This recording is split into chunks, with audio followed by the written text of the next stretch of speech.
अथ मंत्रपाठः।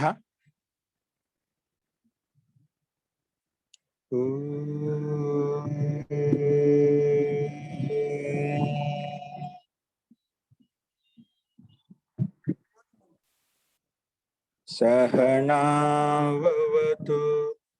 सहनौ भुनक्तु सह वीर्यं करवावहै तेजस्विनावधीतमस्तु मा विद्विषावहै।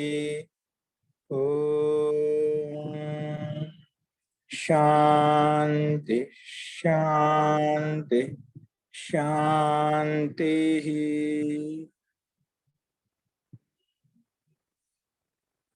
सर्वेभ्यो नमः। అందరికీ నమస్కారం అండి। ఇన్నటి పాఠంలో ఎవరికైనా సందేహాలు ఉన్నాయండి?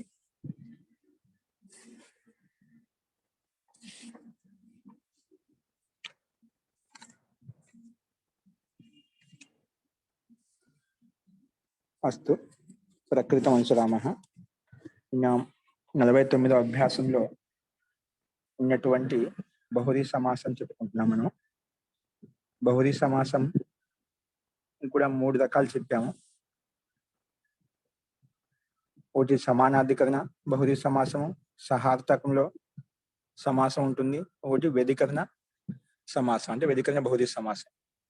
ఇట్లా 3 రకాలు చెప్పాము. ఇంకా చాలా ఉన్నాయి, కొన్ని మనం ప్రసిద్ధంగా ఉండేటువంటి చెప్పుకున్నాము దీంట్లో. ఇంకోటి ఈ బహురీ సమాసంలో అన్య పదార్థ ప్రధానో బహువ్రీహి అని చెప్పాం. అంటే అన్య పదం ప్రధానంగా ఉంటుంది. అన్య పదము ఇక్కడ విడగొట్టిన శబ్దాల్లో కాకుండా, సమస్త పదంలో కాకుండా వేరే శబ్దాన్ని సంకేతిస్తుంది, వేరే యొక్క అర్థాన్ని భావిస్తూ అర్థం యొక్క తాత్పర్యం ప్రధానంగా ఉంటుంది, ముఖ్యంగా ఉంటుంది.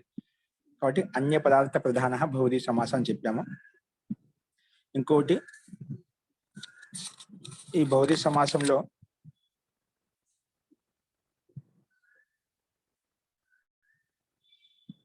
ఉన్నటువంటి పదాలు స్వతంత్రంగా, ఈ బహువ్రీహి సమాసం అంటే విగ్రహవాక్యం చెప్పాను. విగ్రహవాక్యం ఉన్నటువంటి పదాలు స్వతంత్రంగా తన యొక్క అర్థాన్ని, ఆ శబ్దాల యొక్క అర్థాన్ని చెప్పకుండా వేరే అన్య యొక్క వస్తువును సంకేతిస్తాయి, వేరే యొక్క అర్థాన్ని, శబ్దం యొక్క అర్థాన్ని బోధిస్తాయి అని చెప్పారు.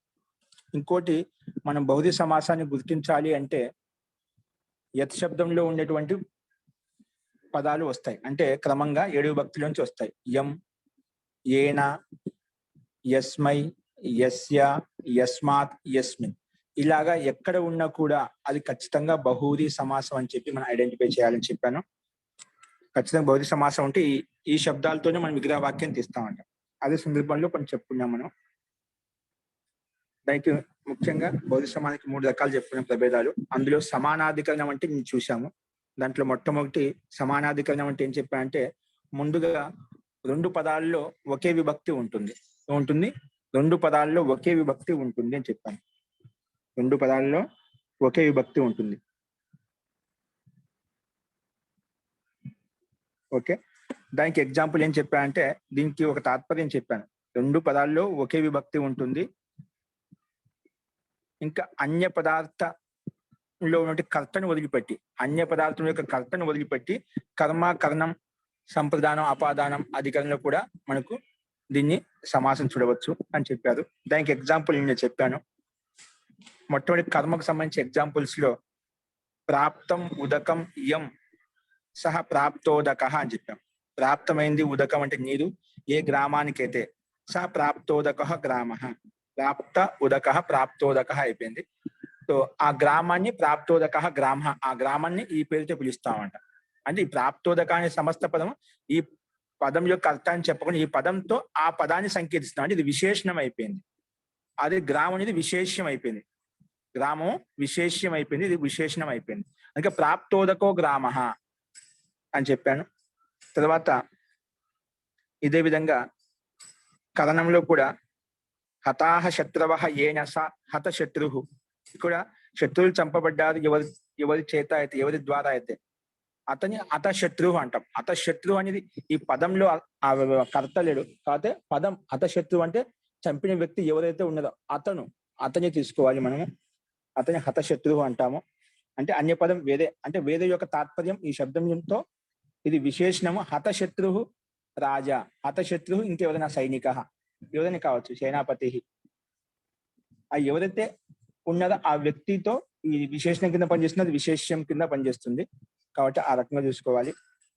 నెక్స్ట్ ఇదే రకంగానే ఉత్తీర్ణ పరీక్ష చెప్పాను. పరీక్ష పాస్ అయ్యారు ఎవరైతే, ఏ విద్యార్థి అయితే, వారిని ఉత్తీర్ణ పరీక్ష అని చెప్పాము. ఆ పరీక్షను విద్యార్థి ఎవరైతే వారికి, అంటే ఆ పరీక్ష పాస్ అంటే విద్యార్థులు ఇక్కడ అన్యపదంగా వస్తారు. అదేవిధంగా కృత్య ఏన సహ కృతకృత్య అని చెప్పాను. అది ఎవరైనా కృతకృత్యులు ఎవరైతే అయ్యారో ఆ మనిషి ఉండొచ్చు. అదేవిధంగా సంప్రదానంలో దత్తం భోజనం యస్మై, భోజనం ఇవ్వబడింది ఎవరికైతే, అతని దత్త భోజన. అది దత్త భోజనం ఎవరికైనా ఇవ్వచ్చు, భిక్షుడికి ఇవ్వచ్చు, ఒక యాచకుడికి ఇవ్వచ్చు. ఆ ఇచ్చిన వ్యక్తి దత్త భోజనం అంటే అది ఎవరైతే ఆ వ్యక్తి, మూడో వ్యక్తి మనకు అన్య పదార్థ ప్రధానంగా తీసుకోవాలి, అన్య పదంగా తీసుకోవాలి. అదేవిధంగా అపాదానంలో పతితం పర్ణం యస్మాత్ స పతిత పర్ణ, ఇక్కడ కింద పడింది ఆకు ఎక్కడి నుండి అయితే దాన్ని పతిత పర్ణ అంటాము. ఆ పతిత ఎక్కడి నుంచి పడింది, ఆ చెట్టు నుంచి పడింది. అంటే ఇది విశేషము చెట్టు, ఇది విశేషణము పతిత పర్ణ అని చెప్పాను. అంటే ఆ చెట్టును సంకేతిస్తున్నాం అంట. ఎక్కడి నుంచి పడింది ఆ పతిత పర్ణ చెట్టును పతిత పర్ణ వృక్ష అని అంటాము. కాబట్టి ఇది పతిత పర్ణ విశేషణము, వృక్ష విశేషము, పతిత పర్ణ వృక్ష అని అంటాము. అదేవిధంగా సంబంధంలో పీతం అంబరం యస్య సహ పీతాంబర అని చెప్పాను. అంటే పీత వస్త్రం కలిగిన అంబరం ఎవరికైతే ఉందో దాన్ని పీతాంబర. పీతాంబరుడు ఎవరైనా కావచ్చు, ఎవరైతే వస్త్రం ధరించారో, పీత వస్త్రాన్ని ధరించారో వారిని పీతాంబరుడు అని చెప్తాము. కృష్ణుడి కూడా ఒక పేరు పీతాంబరుడు అని చెప్పి. ఈ రకంగా మనం అది సమస్త పదము విగ్రహ పదంలో ఉన్నటువంటి వాక్యాలు కాకుండా ఆ పీతాంబర శబ్దం ఎవరినైతే సంకేతిస్తాం ఆ పదాన్ని తీసుకోవాలి ఇక్కడ. అదేవిధంగా దీన్ని బహుశను పెట్టుకోవచ్చు. పీతాని అంబరాని యస్య సహ పీతాంబర, అది మన ఇష్టం, అది వక్త యొక్క అభిప్రాయాన్ని బట్టి ఉంటుంది. ఇదే విధంగానే మళ్ళా దశానన దశ ఆననాని యస్య సహ దశానన, అంటే దశానన ఆ రావణుడు, అతని దశ ఆననాని యస్య సహ దశానన అంటాము. అంటే ఆ రావునికి సంకేతం అవుతుంది. దశాన శబ్దం రావుని సంకేతిస్తుంది. అదేవిధంగా చతురానన, చత్వారి ఆననాని యస్య సహ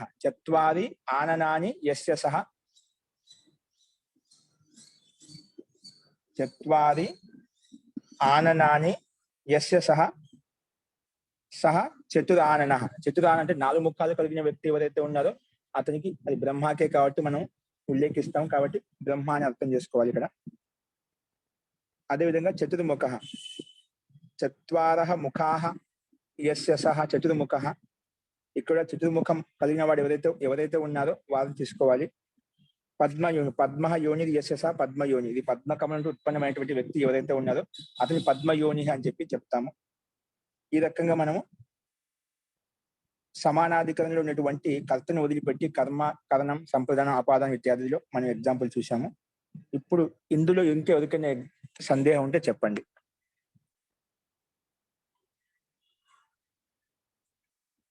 ఇంకెవరికైనా సందేహం ఉందా?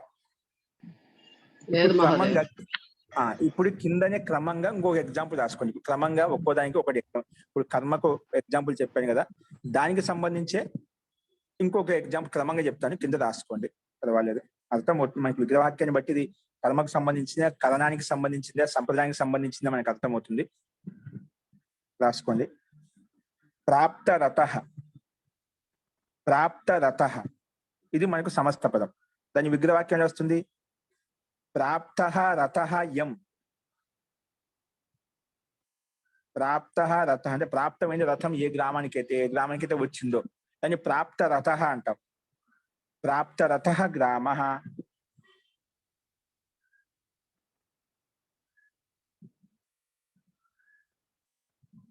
ఏ గ్రామానికైతే వచ్చిందో దాన్ని ప్రాప్త రథః గ్రామః అంటాం. అదేవిధంగా ప్రాప్త విద్య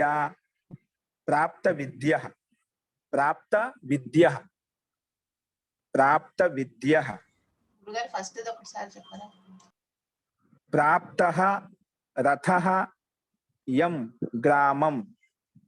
యం గ్రామం, యం పక్కన గ్రామం బ్రాకెట్లో పెట్టుకోండి. ప్రాప్తః రథః యం గ్రామం, దాన్ని అంటాము సహ ప్రాప్తరథః గ్రామః. ప్రాప్తరథః గ్రామః, దాన్ని ప్రాప్తరథః అంటాము అని చెప్తాం.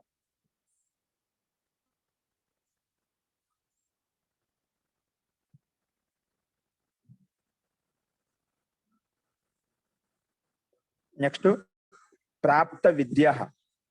ప్రాప్త విద్యః, విద్యః రెండు ఎగ్జాంపుల్. ప్రాప్త విద్యః,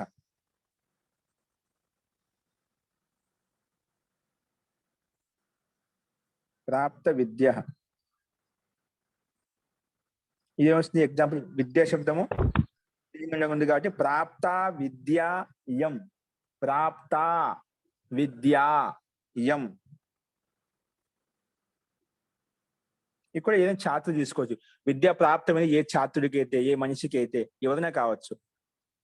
ప్రాప్త విద్యా యం ఛాత్రం, అతను ఏమంటే సహ ప్రాప్త విద్య. ప్రాప్త విద్య ఛాత్ర. ప్రాప్త విద్య.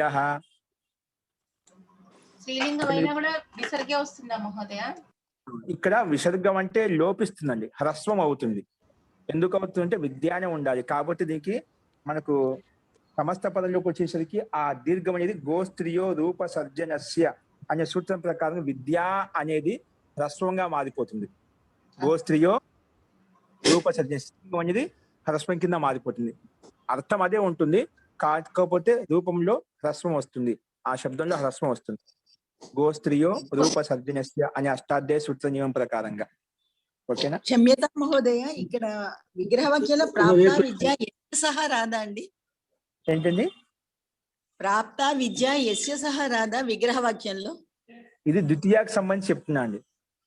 విద్య అంటే ఇది ద్వితీయ విభక్తికి సంబంధించిన విద్య. ప్రాప్తమైనది విద్య ఎవరికైతే,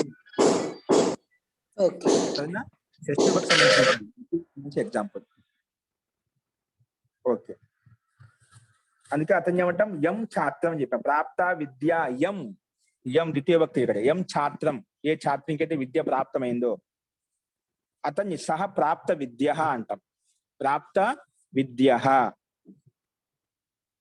నెక్స్ట్ అండి, ఎందుకంటే ఛాత్రునికి విశేషణం. ప్రాప్త విద్య ఎవరు? ప్రాప్త విద్య అని ఎవరిని అంటాం? ఆ ఛాత్రుని అంటాం. అంటే అన్యపదం కదా అది. ఆ ఛాత్రునికి విద్య ప్రాప్తమైంది, ప్రాప్త విద్య ఛాత్ర. ఆ ఛాత్రుడు ప్రాధాన్యం, అన్యపదం కాబట్టి ఇది. దానికి ప్రాధాన్యత, దానికి ముఖ్యత. అస్తు, ఇంకోటి రాసుకోండి.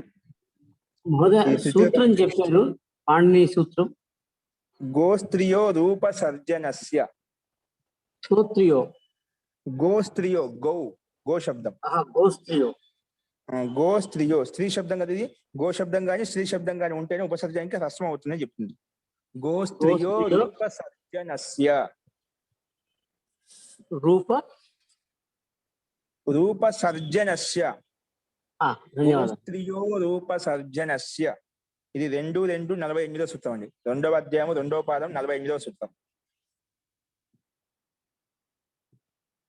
దాని చేత హ్రస్వం వస్తుంది. విద్యాలో ఉండే దీర్ఘం అనేది హ్రస్వంగా మారిపోతుంది. అస్తు, తృతీయ విభక్తికి సంబంధించిన ఎగ్జాంపుల్. భుక్తౌదనః. భుక్తౌదనః ఏంటండి? భుక్తౌదనః. భుక్తౌదనః. భుక్తౌదనః. భుక్తః ఓదనః. భుక్తః ఓదనః ఏన. అప్పుడు ఒక్కోసారి కొన్ని లింగాలు ఉభయలింగాలు ఉంటాయండి, కొన్ని లింగాలు ఏకలింగంలో ఉంటాయి. అంటే ఒకే లింగంలో ఉంటాయండి. పుల్లింగంలో ఉంటాయి, స్త్రీలింగంలో ఉంటాయి, నపుంసకలింగం ఉంటాయి. కొన్ని ఉభయలింగాలు ఉంటాయి, కొన్ని త్రిలింగాలు ఉంటాయి. అవి మనం కొంచెం అలవాటు చేసుకోవాలి. అవి అలవాటు ఎంత కొంచెం కన్ఫ్యూజ్ గా ఉంటుంది. ఇక్కడ అది చెప్పాం కదా, దించకి ఎలా వచ్చింది. ఇప్పుడు భుక్తం ఓదనం అని చెప్పొచ్చు. భుక్త ఓదన అని చెప్తున్నాం ఇక్కడ. ఓకేనా, సందర్భాన్ని బట్టి తీసుకోవాలి, ఒక్కోసారి లింగాన్ని బట్టి. ఓకే. భుక్త ఓదన ఏన, ఎవరి ద్వారా అయితే తినబడింది, ఓదనం అంటే అన్నం, ఎవరి ద్వారా అతన్ని అంటాం. భుక్త ఓదన ఏన సహ భుక్తౌదన.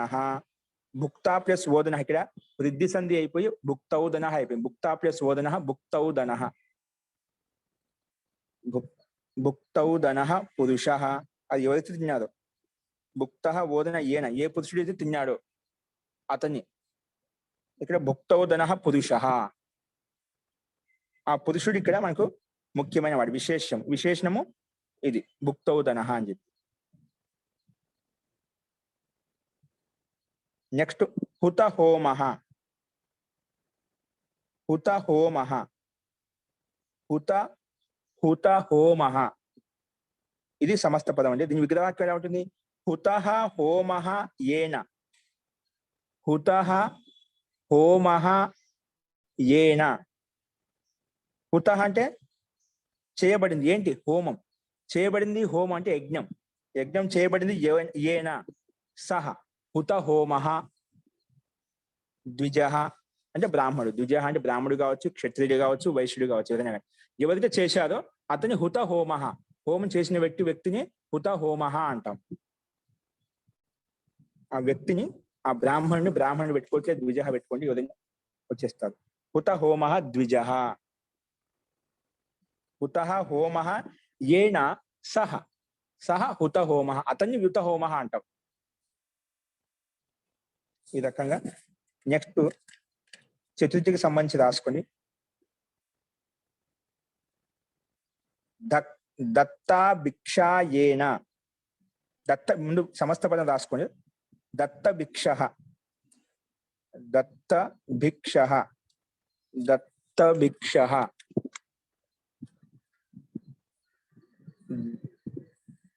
దత్త భిక్ష. విగ్రహవాక్యం దత్తా భిక్షా యస్మై, దత్తా భిక్షా యస్మై సహ, దత్తా భిక్షా యస్మై, దత్తా భిక్షా యస్మై సహ, దత్తా భిక్షా యస్మై అంటే భిక్షము ఇవ్వబడింది, యస్మై ఎవరి కోసమైతే, సహ దత్త భిక్ష అవుతాడు. సహ దత్త భిక్ష. విడగొట్టే విగ్రహవాక్యం దత్తా స్త్రీలింగం, భిక్షా స్త్రీలింగం. దత్తా భిక్షా యస్మై సహ దత్త భిక్ష అయిపోయింది. ఇక్కడ కూడా గోస్త్రీయ రూప సర్జన సూత్రం చేత ఆ స్త్రీలింగం అనేది పుల్లింగంగా మారిపోయింది. అంటే హ్రస్వంగా చేసేసాం దాన్ని. దత్త భిక్ష. ఓకేనా? అంటే అలాంటి భిక్షుకుడు ఎవరికైతే భిక్షం ఇవ్వబడిందో ఈ రకం చూసుకోవాలి. దత్తా భిక్ష యస్మై సహ దత్త భిక్ష. ఓకే. అదేవిధంగా పక్వా పూప, పక్వా పూప, పక్వా పూప,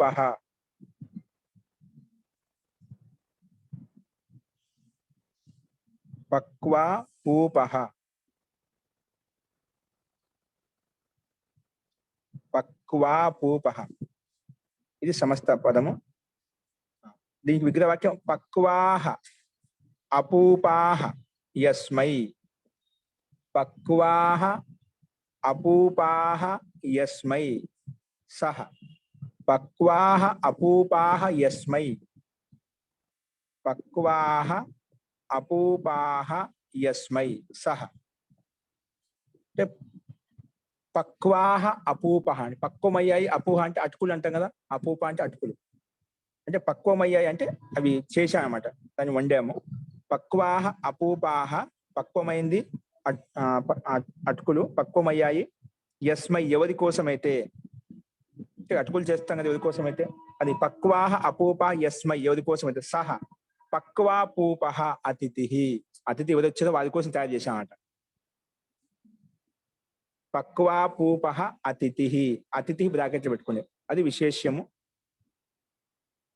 పక్వా పూపహ అంటాం. ఆ వ్యక్తిని సంకేతిస్తాం. ఈ శబ్దం చేత పక్వాపూప అంటే ఇతని కోసం తయారు చేయబడినటువంటి ఈ అతిథి అని చెప్పి దత్త భిక్షువుకి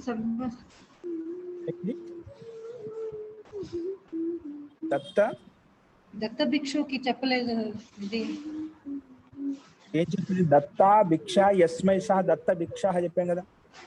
అది ఫుల్ వర్డ్ సమస్త పదం చెప్పలేదే. అదే దత్తా భిక్ష అతిథి చెప్పినట్టు అది చెప్పలేదు. అది భిక్షుక అక్కడ ఎవరు వస్తుంది? భిక్షుడు పెట్టుకోవచ్చు. ఆ వ్యక్తి కావచ్చు, ఎవరైనా యాచకుడు కావచ్చు, భిక్షుకుడు కావచ్చు. ఆ తీసుకునేటువంటి వ్యక్తి దత్త భిక్షుక అంటారు. ఇవ్వబడేటువంటి భిక్షుకుడు, ఇవ్వబడేటువంటి యాచకుడు, అతన్ని తీసుకోవాలి. గురుగారు భుక్తౌదన కూడా అతిథి చెప్పుకోవచ్చా? ఏంటి? భుక్తౌదన అతిథి చెప్పుకోవచ్చా? పురుషుడు అని చెప్పాం కదా, ఎవరైనా కావచ్చు. పురుషుడు అని అంటే ఆ పురుషుడు అతిథి తీసుకో, పురుషుడు తీసుకో, మన ఇష్టం, తీసుకోవచ్చు, ఇబ్బంది లేదు. అది ఎవరికి ఒకటి. భుక్త ఓదన ఏన ఎవరిదా తినబడిందో అది అతిథి తినొచ్చు, ఒక మనిషి తినొచ్చు, ఇంకెవరైనా కావచ్చు, ఇంటి వాళ్ళు, బయటి వాళ్ళు. ఓకేనా? పశు పక్షులను తీసుకోవచ్చు, అది మన ఇష్టం, అది ఛాయిస్ మన చేతుల్లో. ప్రాప్త కామ కూడా వస్తుంది కదండి. జీ ప్రాప్త కామ, ప్రాప్త కామా ఏన సహ అలాగూ రాసుకోవచ్చు. ఓకేనా? అది అట్లా మనకు కొన్ని ఎగ్జాంపుల్ చూపిస్తుంది, దాన్ని బట్టి మన సహాయం తీసుకొని ఆధారంగా తీసుకొని ఎన్నం తయారు చేసుకోవచ్చు. మహోదయ, ఇక్కడ ఏన సహా యస్మై సహా అది ఎలాంటప్పుడు పెట్టారంటే ఉపయోగించే పదాన్ని బట్ట అర్థాన్ని బట్టి తీసుకోవాలి. అర్థాన్ని బట్టి తీసుకోవాలి. ఎవరి కోసం తీసుకుంటున్నావు, ఎవరికి ఇస్తున్నావు, ఎవరి చేత ద్వారా జరుగుతున్నాయి, అర్థాన్ని గమనించాలి మనం. అప్పుడు మనం ఎక్కడ ఎం తీసుకోవాలి, ఎక్కడ ఏన తీసుకోవాలి. యస్మై యస్య ఎంకి అర్థం తెలుసు, ఏనకి అర్థం తెలుసు. ఏమంటే ఎవరికి, ఎవరిని, ప్రాప్తమైన ఏ గ్రామానికి. అలాగా ఎవరి చేత ఇది చేయబడిందో, చేత అంటున్నాం తృతీయ. ఎవరి కోసం అన్న కోసం చతుర్థి వస్తుంది, ఎవరికి అన్నప్పుడు షష్ఠి వస్తుంది, ఎవరిలో ఎవరి ఎందు అన్నప్పుడు సప్తమి వస్తుంది. అర్థాన్ని గమనించినామంటే అర్థం వచ్చేస్తుంది మనకు, ఆ విగ్రహవాక్యం వస్తుంది.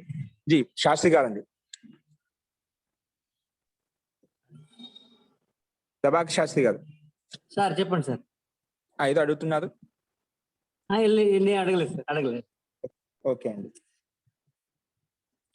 పక్వాహ అపూపాహ యస్మై సహ పక్వాపూపహ. ఎవరి కోసమా?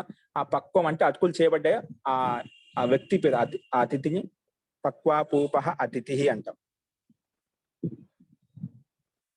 ఎవరి కోసం తయారు చేయబడ్డాయో.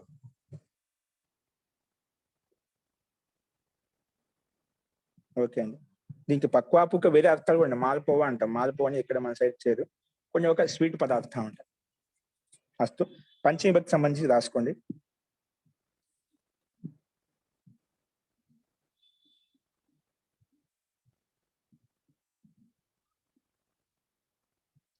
ఉద్ధృత ఓదన, ఉద్ధృత ఓదన, ఉద్ధృత ఓదన, ఉద్ధృత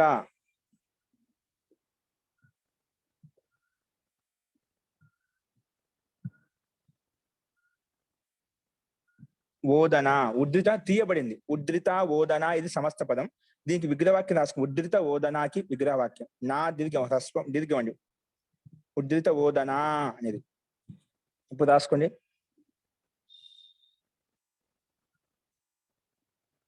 ఒకసారి చెప్పండి. ఉద్ధృత ఓదన, ఉద్ధృత ఓదన ఇది మన సమస్త పదం. విగ్రహవాక్యం ఉద్ధృత, ఉద్ధృత, ఉద్ధృత ఓదన, ఉద్ధృత ఓదన యస్యాహ, యస్యాహ.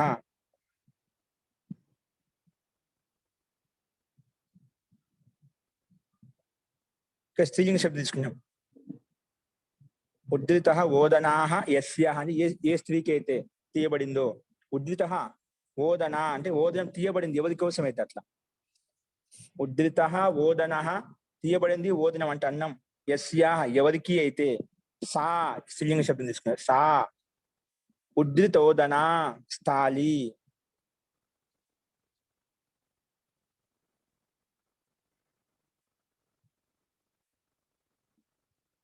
స్థాళీ, థాళి అంటే అది బట్టలో ఏంటి మనకు ఎవరి కోసం తీసి పెట్టాం కదా దాన్ని స్థాళి అంటాం, అంటే ప్లేట్.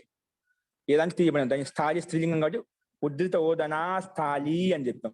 అక్కడ విశేష్యం ఏంటి?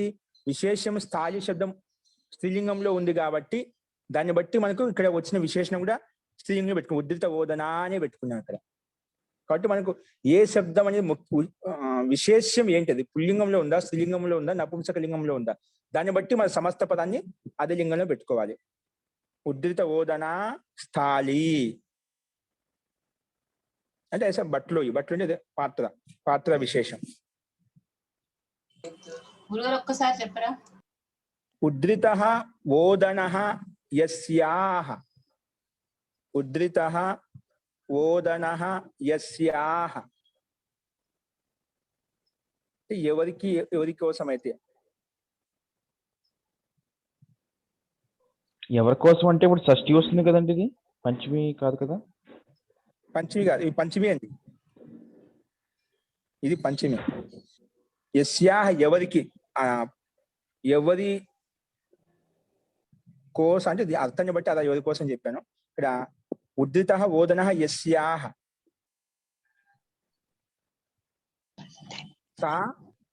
ఆ థాళీకి విశేషణంగా తీసుకున్నాం, ఇక్కడ వస్తువుకి విశేషణంగా తీసుకున్నామాట, వ్యక్తి విశేషం కాదు. ఏ దాంట్లో తీయబడిందో ఆ థాళీ, ఇక స్థాళీకి విశేషణం అంటే ఆ ప్లేట్కి విశేషణం.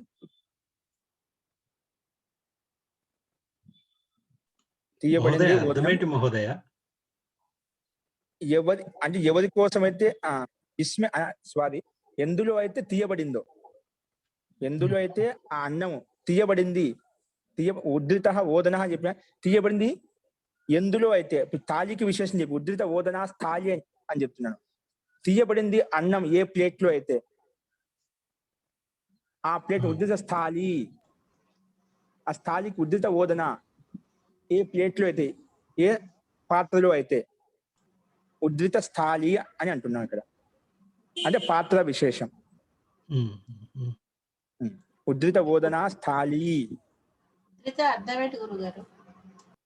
తీయబడి అది మూడో వ్యక్తి ఎవరొకరు ఉంటారు మేడం. ఉద్ధృత ఓదన స్థాళి తీయబడింది ఏ దాంట్లో తీయబడింది? ఆ స్థాళిలో తీయబడింది, ఆ ప్లేట్ లో తీయబడింది. తీయబడింది అంటే అన్నం తీయబడింది అంటే ఇక్కడ తాత్పర్యం అంటే అన్నం తీయబడింది. అది ఉపయోగించుకునే వ్యక్తి ఎవరైనా కావచ్చు, థర్డ్ పర్సన్. ఇది ఉద్ధృత ఓదన థాళి, తీయబడినటువంటి థాళి. ఇది తీయబడినటువంటి, ఏం తీయబడిన? అన్నం తీయబడినటువంటి స్థాళి. స్థాళి అంటే అది ప్లేట్. ఉద్ధృత అంటే తీయబడటం మహోదయ. ఇది పంచమి భక్తి. యస్యాహ అనేది ఎందులో అయితే.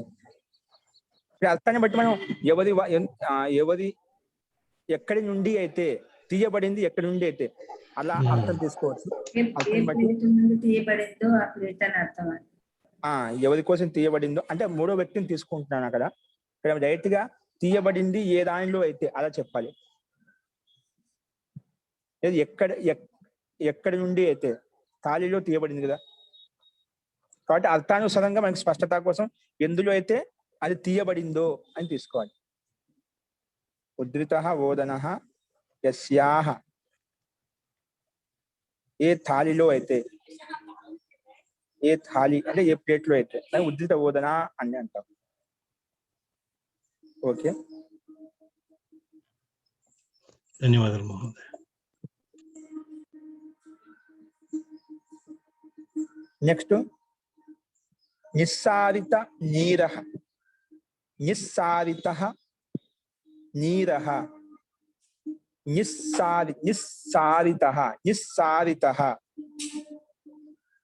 ఇది సమస్త పదం రాసుకున్నాం. నిస్సారిత నీరః ఒకే పదం ఇది, సమస్త పదం రాసు. నిస్సారిత నీరః, నిస్సారిత నీరః,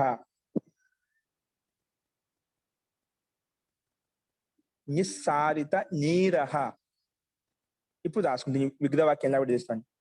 నిస్సారితం, నిస్సారితం. నీరం అంటే నీరు అండి, జలం. నీరం. నిస్సారి తీయబడింది నీరు. యస్మాత్ యస్మాత్ ఎక్కడి నుండి అయితే, అక్కడ యస్యాహకుమ ఎవరి కోసం అని కాకుండా ఎక్కడైతే అని రాయొచ్చు. స్త్రీలింగ శబ్దం ఎక్కడైతే. ఓకేనా? పైన కూడా నిస్సారితం నీరం యస్మాత్.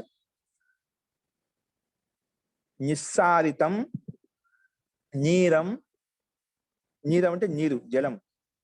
యస్మాత్ ఎక్కడి మీద, సహ నిస్సారిత నీరహ. తీయబడిన నీరు ఎక్కడైతే ఆ ఘటంలో తీసి ఉంటాం, కుండలో. ఘటః నిస్సారిత నీరహ ఘటః అంటాం కలిపితే. నిస్సారితం నీరం యస్మాత్ సహ నిస్సారిత నీరహ ఘటః. ఆ ఘటంలో తీయబడింది నీరు. అందుకే ఘటం నిస్సారిత నీరు అని తీయబడినటువంటి ఆ ఘటం. నీరు తీయబడినటువంటి ఘటం.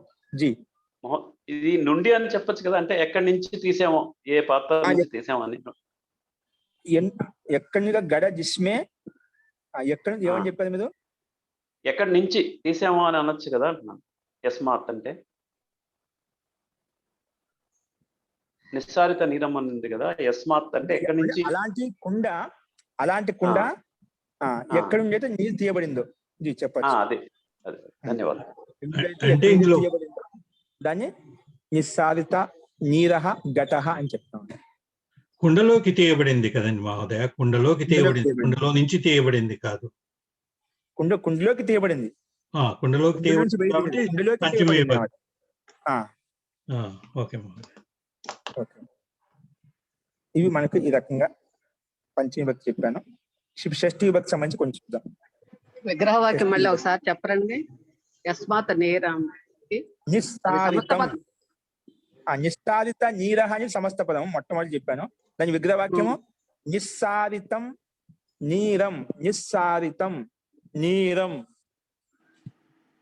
నిస్సారితం నీరం. నీరం యస్మాత్ ఎక్కడి నుండి అయితే,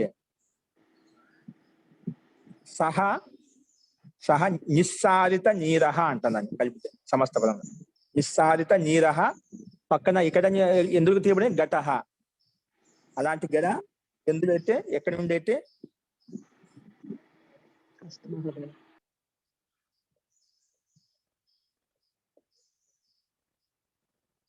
పాని తీయబడ్డాయో అని అర్థం.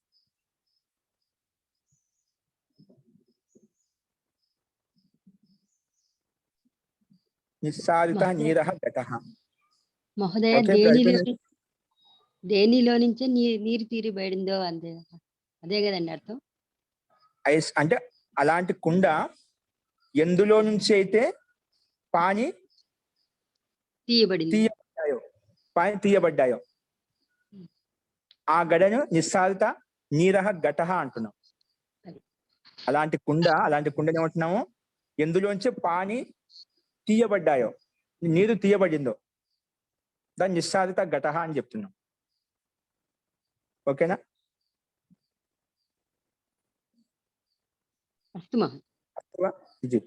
ఇప్పుడు షష్ఠీ విభక్తి సంబంధించి రాసుకోండి. చిత్రగుహు. చిత్రగుహు. చిత్రగుహు ఇది సమస్త పదము. చిత్రగుహు. చిత్రాహ గావః యస్య. చిత్రాహ గావః. చిత్రాహ గావః యస్య సహ చిత్రగుః. సహ చిత్రగుః. చిత్రాహ గావః యస్య సహ చిత్రగుః. చిత్రాహ గావః యస్య సహ చిత్రగుః. ఆ చిత్రగుః ఎవరు అంటే రంగు బిరంగుల ఆవులు ఉన్నాయి ఎవరికైతే. ఆవులు చాలా రకాలు ఉంటాయి, ఎరుపు నలుపు, దాంట్లో రంగుల బిరంగులు ఉంటాయి కదా. అలాగా విచిత్ర రంగులు కలిగినటువంటి ఆవులు ఉన్నాయి ఎవరికి అయితే సహ అతని చిత్రగుః అంటాం. అతన్ని ఏమంటాము? చిత్రగుః పురుష, చిత్రగుః గోపాల, ఎవరైనా కావచ్చు. అంటే ఏ వ్యక్తికైతే విచిత్రమైన రంగు బిరంగులు కలిగినటువంటి ఆవులు ఉన్నాయో భిన్న భిన్న వర్ణములు కలిగినటువంటి ఆవులు ఉన్నాయో అతని చిత్రగుహు అంటాం. ఇక్కడ చాలా ఉన్నాయి కాబట్టి చిత్రాహ గావహ అని చెప్పి బహుశ విగ్రహవాక్యాన్ని విడగొట్టుకున్నాం మనం.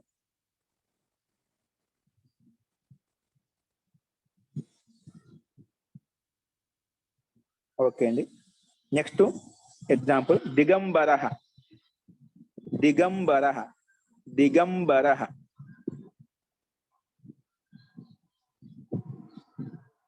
దిగంబరః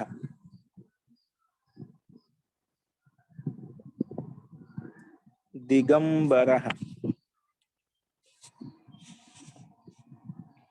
విగ్రహవాక్యం వస్తుంది దిశః అంబరం యస్య. దిశః దిశః అంబరం యస్య. దిశ అంటే 4 దిశలు. దిశః అంబరం యస్య అంటే దిశలే 4 దిశలే. అంబరం అంటే వస్త్రం ఇక్కడ.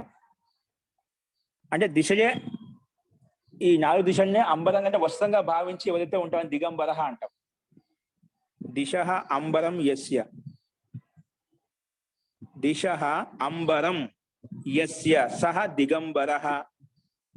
దిగంబరః ఎవరో తాపసి వ్యక్తి, తపస్వి వ్యక్తి, సన్యాసి. ఇప్పుడు కొంతమంది నగ్నంగా, కొంతమంది సాధులు నగ్నంగా ఉంటారు. వాళ్ళ దిశల్ని అంబరంగా భావిస్తారు అన్నమాట. 4 దిశల్ని అంబరంగా అంటే వస్త్రంగా భావించి వాళ్ళు తిరుగుతూ ఉంటారు అన్నమాట.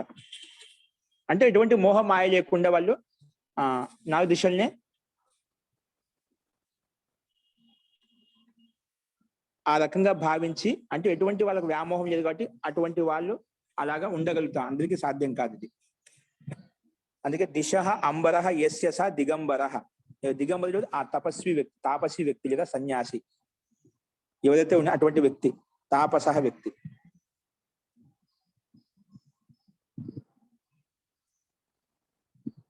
ఆ వ్యక్తి దిగంబరః అంటే ఆ దిగంబరుడు ఎవరైతే ఉన్నారో ఆ వ్యక్తిని చూస్తాం అన్నమాట.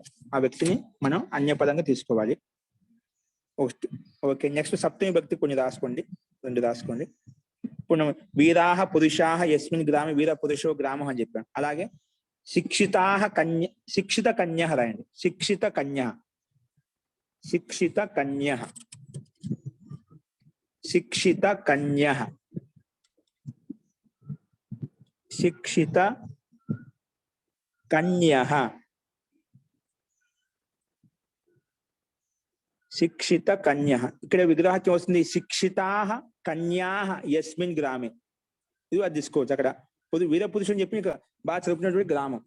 శిక్షితాహ కన్యాహ బాగా చదివారు కన్యలు ఏ గ్రామంలో అయితే. శిక్షిత శిక్షితులు చదివిన వారు ఎవరు? కన్యలు. కన్యాహ యస్మిన్ ఏ గ్రామంలో అయితే. సహ శిక్షిత కన్యః గ్రామః అంటాం. ఆ గ్రామాన్ని, ఆ శిక్షిత ఆ గ్రామాన్ని మొత్తాన్ని చెప్తున్నాడు. శిక్షిత కన్యః గ్రామః. గ్రామః విశేషము, ఇది విశేషణం. శిక్షిత కన్యః గ్రామః.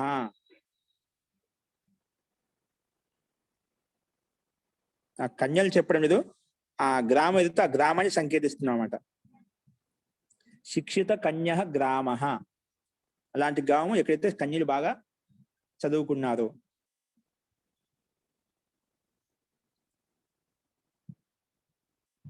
శిక్షితాః కన్యాః, శిక్షితాః కన్యాః యస్మిన్, యస్మిన్ సహ శిక్షిత కన్యః గ్రామః. క్షమితా మహోదయ, ఇక్కడ ఒక చిన్న డౌట్ అండి. క్లాస్ అయిన తర్వాత అడగమంటారా? అడగండి, పర్వాలేదు. ఏం లేదండి, ఇక్కడ శిక్షిత అన్నప్పుడు అది స్త్రీలింగం లాగా వస్తుంది కదా, సహా వస్తుందా, సా వస్తుందా? ఉన్నాయి, అది గ్రామానికి విశేషం కదా. ముఖ్య విశేషం ఏంటి? గ్రామ. విశేషాన్ని బట్టి తీసుకుంటున్నాం. విశేషము గ్రామ, విశేషణం శిక్షిత కన్య. విశేషంలో ఏదైతే లింగం విభక్తి వచనం ఉంటుందో దాని విశేషణంలో అది తీసుకోవాలి. అందుకే ఇక్కడ శిక్షిత శబ్ద స్త్రీలింగం తీసుకోలేదు మనం. విశేషాన్ని బట్టి విశేషం తీసుకోవాలి. ఇది ఒక్కసారి చెప్పండి మళ్ళీ. గ్రామ అన్నది మీరు విశేషం చెప్పారు, పుంలింగం చెప్పారు. అది ఇప్పుడు శిక్షిత కన్య అని చెప్పేది గ్రామానికి విశేషణం. శిక్షిత కన్యలు ఏ గ్రామానికి గ్రామానికి సంబంధించి శిక్షిత కన్యలు అని చెప్పి. శిక్షిత కన్య గ్రామ. అలాంటి గ్రామంలో చాలా మంది శిక్షితులమైన కన్యలు ఉన్నారు. దాన్ని శిక్షిత కన్యో గ్రామ అంటాం. ఆ గ్రామాన్ని అంటాం. ఓహో కన్య గ్రామ. Okay okay. అందు గురించే సహ పెట్టచ్చు మనం. గ్రామకు విశేషణం కాబట్టి.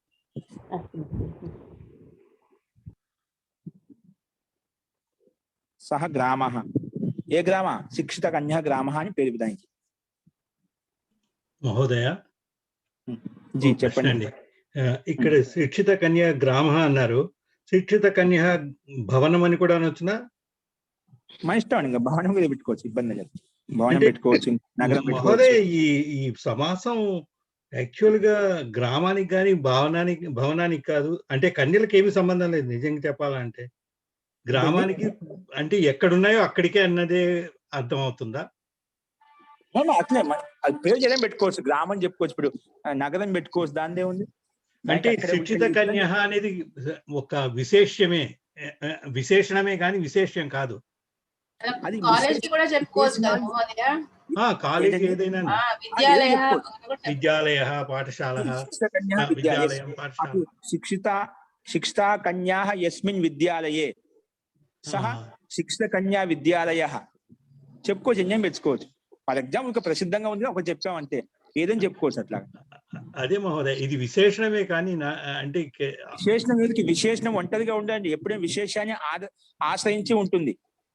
విశేషణం ఎల్లప్పుడూ ఒంటరిగా ఉంటే దానికి ఆ సత్తా లేదు, అస్తిత్వం లేదు. ఎప్పుడు విశేషాన్ని అత్తుకొని ఉంటుంది.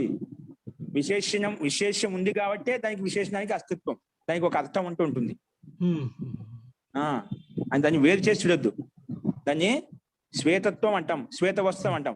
శ్వేతం వేరు, ఆ వస్త్రం వేరు అంటామా? కాదు, రెండు దాంట్లో వేరు చేయలేము. అట్లా విశేషాన్ని వేరు చేయలేము.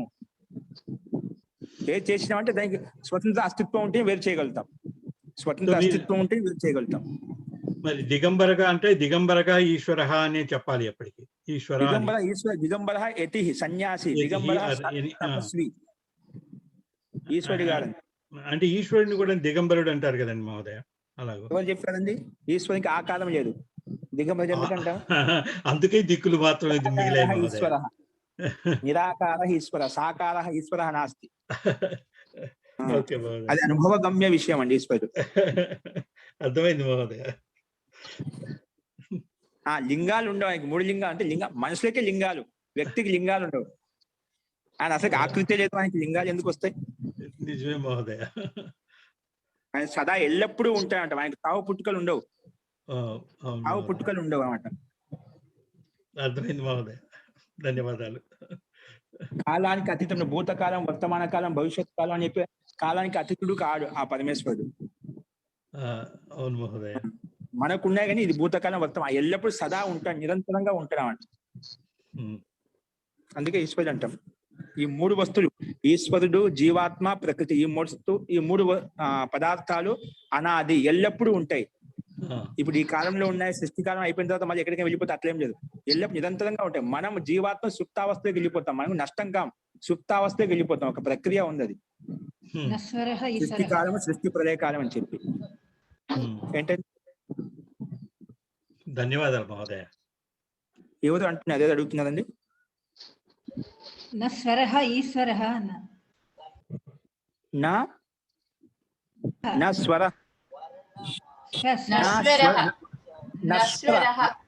ఎప్పుడు నష్టం కాడు, ఎప్పుడు కూడా నాశనం లేనిది, నాశనం లేనివాడు అశ్వర. భగవద్గీత శ్లోకం ఉంది కదా, ఆ పరమేశ్వరుడు ఏదో అంటే కదా, గాలికి, ఎండకు, ఇంకా ఆయన ఒక గుర్తు రావడం లేదు. అంటే ఎప్పుడు తడవని వాడు, ఎండని వాడు, శ్లోకం మంచిగా ఉంది భగవద్గీత. నీళ్లకు తడవడు, అగ్ని ఆనంద రూప శివోహం శివోహం. చెప్తా అండి, మరి కంఠంలో ఉంది రావడం. ఓకే, నెక్స్ట్ రాసుకోండి. అలాగా ఇంకోటి రాసుకో, బహుపండిత, బహుపండితా, బహుపండిత, బహుపండిత.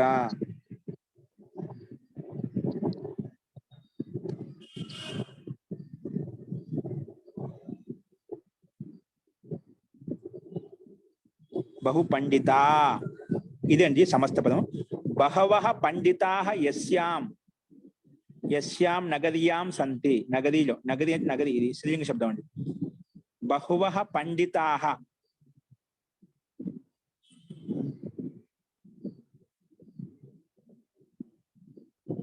బహవః పండితాః యస్యాం, యస్యాం ఇది యత్ శబ్దానికి స్త్రీలింగం అండి. యస్యాం,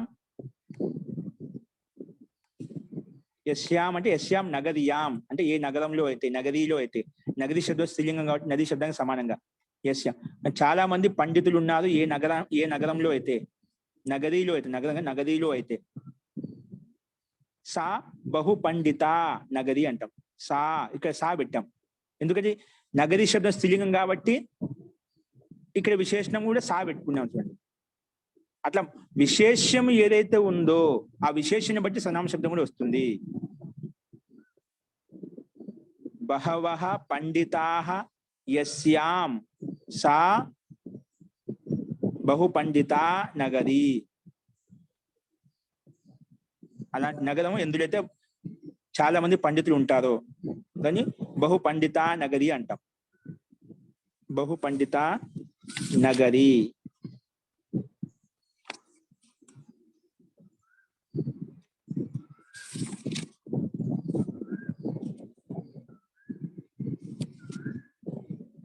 ఓకే అండి, ఈ రకంగా కొన్ని చూసాము. ఇంకా చాలా ఉన్నాయండి ఈ విధికరణ సమాసానికి సంబంధించి, బహుళ సమాసానికి సంబంధించిన ఎగ్జాంపుల్స్. ఇంకా కాకపోతే కొన్ని మనం ఇంతవరకు మనం తెలుసుకున్నట్టు మిగతా కొంతవరకు ఐడెంటిఫై చేయొచ్చు, ఏంటి ఎలా అనేది తెలుసుకోవచ్చు.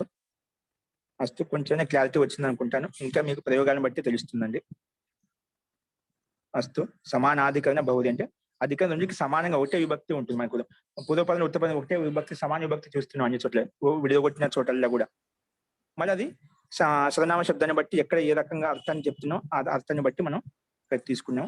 కర్మ, కరణం, సంప్రదానం, అపాదానంలో. అస్తు ఇప్పుడు మనకు ఇంకొకటి ఉంది, అది రాసుకోండి. తేన సహేతు తుల్యాయోగి. మనకు మూడు కదా, ఇప్పుడు వ్యధికరణం అంటే చెప్పుకున్నాము, సమానాధికరణం అంటే చెప్పాము. బౌద్ధ సమాజంలో మూడు ఉపభేదాలు ఉన్నాయని చెప్పాము, మూడు రకాలు ఉన్నాయని చెప్పాము. సమానాధికరణానికి చెప్పుకున్నాం. రెండో ఏంటి సహార్థక, అది ఒకటి రాసుకోండి. రెండో పాయింట్ పెట్టి సహార్థక బౌద్ధ సమాసం అంటే ఏమిటి చూద్దాం. సహార్థక రాసుకోండి. రెండో పాయింట్ పెట్టి తేన సహేతి తుల్యయోగే. తేన సహేతి తుల్యయోగే. తేన సహేతి తుల్యయోగే. తేన సహేతి తుల్యయోగే. ఇది సూత్రం అండి, అష్టాధ్యాయ సూత్రము, మహర్షి పాణిని యొక్క. దీని తాత్పర్యం బ్రాకెట్ లో పెట్టుకుని, అది సూత్రము. వెంట లేదా తోటి అనే అర్థంలో ఈ సమాసాన్ని ఉపయోగిస్తాము. వెంట లేదా తోటి సహార్థంలో, సహార్థంలో అంటే వెంట లేదా తోటి అనే అర్థంలో ఈ సమాసాన్ని ఉపయోగిస్తాము. ఏ సమాసం? సహార్థక. దీనికి మూడు రకాలు చెప్పిన, సమానాధికరణ సమాసం, సహార్థక సహార్థక బహుళ సమాసం. సహా అర్థంలో అంటే తోటి, మన తెలుగు తోటి లేదా వెంట అనే అర్థంలో ఈ సమాసాన్ని ఉపయోగిస్తాము. ఓకేనా? ఇప్పుడు ఎగ్జాంపుల్ చూద్దాం. పుత్రేణ సహిత. పుత్రేణ సహిత. సహిత అంటే తోటి అర్థం. ఇక సహా అర్థంలో చెప్పాం కదా, సహా అంటే తోటి లేదా వెంట. ఇప్పుడు మనం చెప్పుకునే ఎంతమంది తృతీయ భక్తి నియమాలు చెప్పుకుంటప్పుడు రాముని తోటి, రాముని వెంట ఇలాంటి అర్థాలు వచ్చినాయి. ఎవరి తోటి అయితే ఎవరి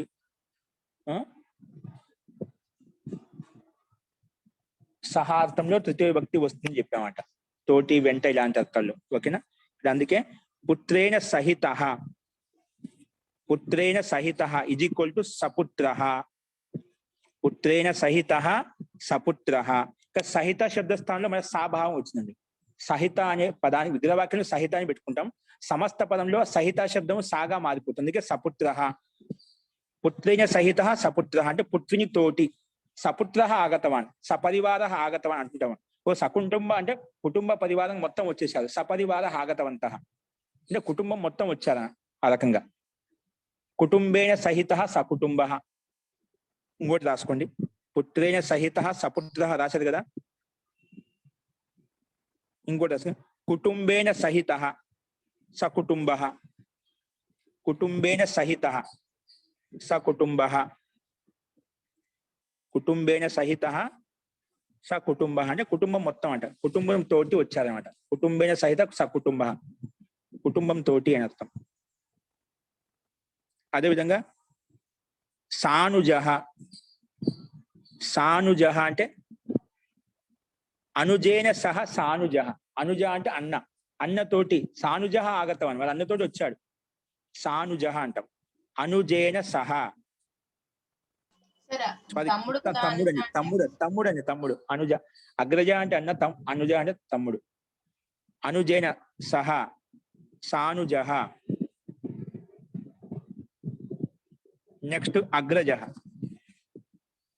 అగ్రజేన సహ సాగ్రజ, అగ్రజేన సహ సాగ్రజ. ఇక సహా చెప్పాలా సహిత చెప్పాలా గురువు గారు? ఏంటండి? మనం పైన సహిత. పుత్రేణ సహిత చెప్పాం కదా, ఇక్కడేమో సహా చెప్తున్నాం ఏంటి? సహిత రాసుకోండి, సహిత రాసుకోండి, సహా రాసుకుని ఇబ్బంది, సహిత రాసుకోండి ఇక్కడ. ఎందుకంటే వేదిక సమాసానికి కొన్ని బౌద్ధ సమాజం కొన్ని విశిష్టమైన శబ్దాలు ఉన్నాయి, కానీ సహిత పెద్ద శబ్దం పెట్టుకోండి. అగ్రజేన సహిత, అగ్రజేన సహిత సాగ్రజ,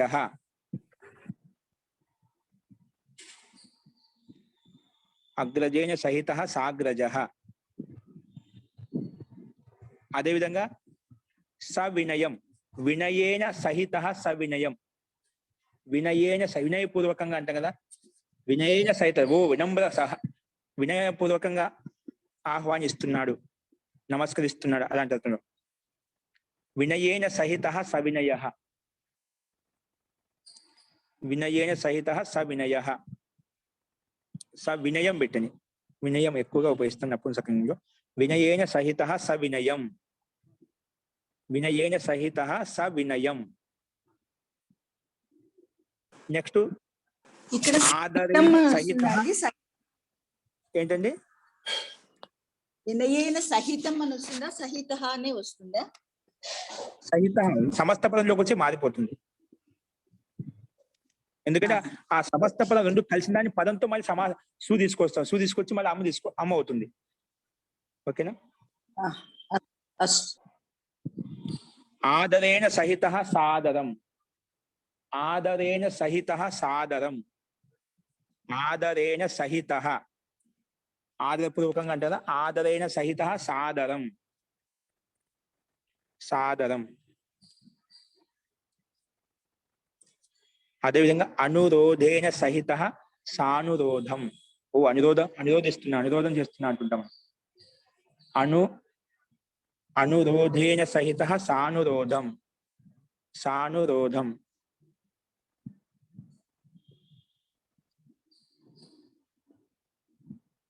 ఇక్కడ అన్నిటికీ చూడు సహిత వచ్చిన చూడల్లా సాభావం వచ్చింది, ఇది గుర్తుపెట్టుకునే. సహ స్థానంలో సహిత అన్య సహ అన్య ఒకటే అండి. సహిత స్థానంలో సాభావం వచ్చింది గమనించండి. సహిత స్థానంలో సాభావ వస్తుంది, కాబట్టి బ్రాకెట్ రాసుకోండి. చదవచ్చా? ఈ సమాసంలో సహిత లేదా సహ స్థానంలో సభావం వస్తుంది, అంటే సకారం వస్తుంది. సహిత లేదా సహ స్థానంలో సహ వస్తుంది. సహ అంటే విసర్గం కాదు, ఓన్లీ సహ వస్తుంది. ఓకేని. ఒక చిన్నది ఉంది, అది కూడా రాసుకోండి. వ్యధీకరణం, దీనికి సహార్థక్ లో ఎలాగుంటాయి ఎగ్జాంపుల్స్ చూసాము. ఎక్కువగా మనకు ప్రసిద్ధమైన శబ్దాలే కనిపించాయి ఇక్కడ. నెక్స్ట్ మూడోదేంటి? సమానాధికరణ, రెండోది సహార్థక, మూడో వ్యధీకరణ. వ్యధీకరణ బహుళ సమాసం ఎలా ఉంటుందో చూసుకుందాం. మూడవది వ్యధీకరణ బహుళ సమాసం. వ్యధీకరణ బహువ్రీహి సమాసం. మూడవది వ్యధీకరణ బహువ్రీహి సమాసం. బహువ్రీహి సమాస అనండి. వ్యధీకరణ బహువ్రీహి సమాస. రాసుకుంది తాత్పర్యం.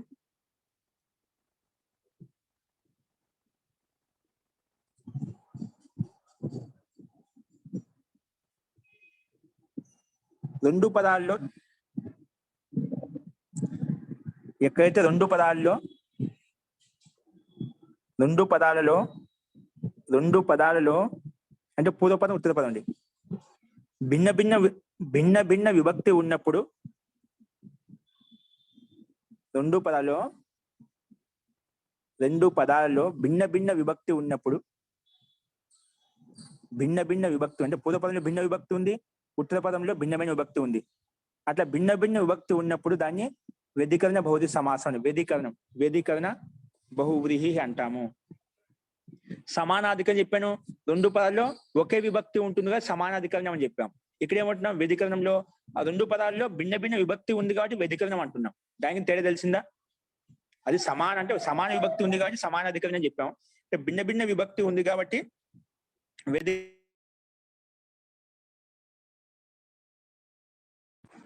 అస్తు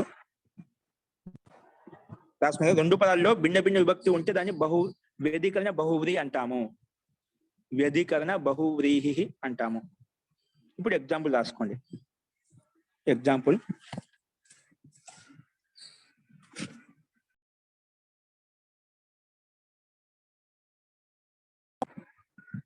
ధనుః పాణౌ యస్య సహ ధనుష్పాణిః. ధనుః పాణౌ యస్య సహ ధనుష్పాణిః.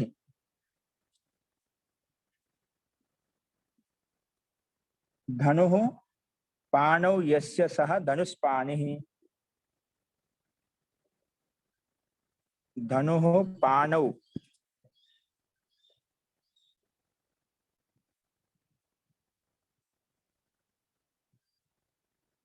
ధనుః పాణౌ యస్య సహ ధనుష్పాణిః. అంటే ధనుస్సు పాణం అంటే చేతులండి. ధనుసు చేతుల్లో ఉంది ఎవరికైతే అతన్ని ధనుష్పాణిః అంటాం. ధనుస్సు చేతులు ధరించిన వాడు ఎవరికి ధరించారో అతని పేరు. అర్జునుడు తీసుకోవచ్చు విధంగా, అట్లా ఇంకెవరైనా కానీ ఎవరైతే ఉన్నారో అని ధనుష్పాణిః అంటాం. ధనుష్పాణిః యస్య సహ ధనుః పాణౌ. ధనుసే పాణి చేతుల్లో ఉంది ఎవరికైతే సహ ధనుష్పాణిః అంటాం. ధనుః పాణౌ యస్య. ధనుః పాణౌ యస్య సహ ధనుష్పాణిః. అదేవిధంగా చక్రపాణిః. ఎగ్జాంపుల్ రెండు రాసుకోండి. చక్రః పాణౌ యస్య సహ చక్రపాణిః. చక్రము చేతుల్లో ఉంది ఎవరికి ఉంది చక్రము? శ్రీకృష్ణుడి గారి చక్రం చేతుల్లో ఉండేది. చక్రః పాణౌ యస్య సహ చక్రపాణిః. ఆ చక్రపాణి ఎవరు? కృష్ణుడు. ఆ ధనుష్పాణి ఎవరు? అర్జునుడు. ఆ రకంగా తీసుకోవాలి. చక్రపాణిః కృష్ణుడు, ధనుష్పాణిః అర్జునః. ఏంటండి? చక్రం అనాలా చక్రహ అనాలా? చక్రహ అనాలి. చక్రహ పాణౌ. ఇక ధనుః ఎలాగనో పుల్లింగుని బట్టి చక్రహ పాణౌ. చక్రహ పాణౌ. గదా పాణౌ యస్య సహ అన్నప్పుడు స్త్రీలింగం వస్తుంది. పాణౌ యస్య సహ పినాకపాణి అనొచ్చా మహోదయ? అట్లా ఎన్నో రాసుకోవచ్చు. ఓకేనా? అస్తు. చక్రః పాణౌ యస్య సహ చక్రపాణిః. చక్రపాణి ఎవరు? శ్రీకృష్ణుడు. చక్రః పాణౌ యస్య సహ చక్రపాణిః. పాణి అంటే చేతులు. ఓకేనా? అస్తు. ఈ రకంగా మనం వ్యధికరణ రెండు చూడండి. ఇక్కడ పాణౌ అనేది ఒక విభక్తి, పూర్వపదం. చక్ర అనేది అంటే భిన్న ద్వితీయ విభక్తిలో ఉంది. ఇదేమో చక్ర అనేది ఏకవచనంలో ఉంది. అంటే విభక్తి ఇక్కడ మారింది కదా. అంటే భిన్న విభక్తి ఉంటే అది వ్యధికరణ సమాసం అంటాం. భిన్న విభక్తి ఉండకూడదు. ఓకే. అంటే చక్రధారి ధనుర్ధారి ఇటువంటివి రావు. చక్రధారి ధనుర్ధారి ఇటువంటివి రావు దాంట్లో. చెప్పుకోవచ్చండి. అట్లా కూడా చెప్పుకోవచ్చు. కాదు కొంచెం రూపం క్రియాపదం తీసుకొచ్చి కలుపుతా ఉంటాం. చక్రం ధరతి చక్రధరః. అది వేద సమాసం కింద తీసుకుంటాం. మళ్ళీ చక్రం ధరతి చక్రధరః. అలాగే భిన్నంగా ఉంటాయి. ఇంకా చాలా ఉన్నాయి దీంట్లో. మనం ముఖ్యంగా ఎంతైతే అవసరమో అవి చెప్పుకున్నాం. సందర్భాన్ని బట్టి ఇంకా మనం ముందు కూడా చెప్పుకుందామండి. అస్తు ఇవి ఈ రకంగా మనకు బహుళ సమాసానికి సంబంధించినవి కొన్ని ఎగ్జాంపుల్ చెప్పాను. సమానాధికరణము, సమానార్థకంలో ఇంకా వ్యధికరణంలో కొన్ని ఎగ్జాంపుల్ చూసాము. అస్తు అండి. ఈ రకంగా మనకు అవిభావ సమాసానికి సంబంధించి కొన్ని అభ్యాసం 49 నియమాలు పూర్తిగా చెప్పాము. నెక్స్ట్ రేపు వాక్యాలు చూద్దామండి. ఇంకేమైనా సందేహాలను కూడా రేపు చూద్దాం. అస్తు. మంత్రపాఠ.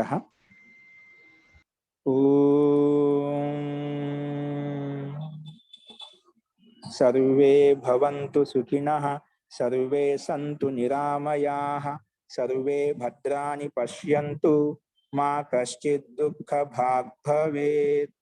ఓం శాంతి శాంతి శాంతి.